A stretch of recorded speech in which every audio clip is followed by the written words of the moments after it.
Shalom, dushimye Imana nanone kubw'uyu munsi wa 235, ni amahirwe mashya n'ibindi byiringiro duhawe umwanya wo gutera intambwe nshya kuri uyu munsi. Igitabo cy'imigani igice cya 3 umurongo wa 5 kugeza ku wa 6. Wiringira Uwiteka n'umutima wawe wose, we kwishingikiriza ku bwenge bwawe. Inzira zawe zose unyuramo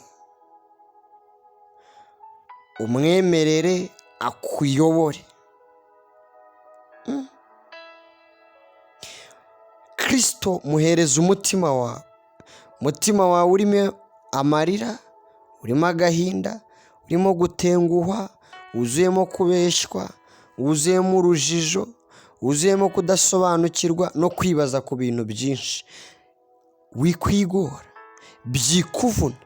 Kristo ubwo arakubwiye ngo umuhereze. Ubwenge bwawe buri limite, hari ibyo butamenya, ariko Kristo yiteguye kukuyobora ukishingikiriza ku bwenge bwe. Icya kabiri, ubwo wamumenye, reka kuyobore mu nzira zawe zose. Iyo bizinesi yawe yimuhe, ibyo bikuyobeye bimuhe. Mureka kuyobore, mureka akujya imbere, akuringaniriza ahataringaniye kukagukunda. Kristo turagushimye kubw'uyu munsi, turagushimye kubw'ineza udufitiye.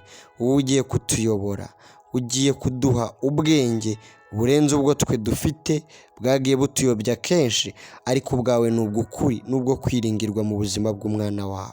Mu izina rya Yesu Kristo, amen.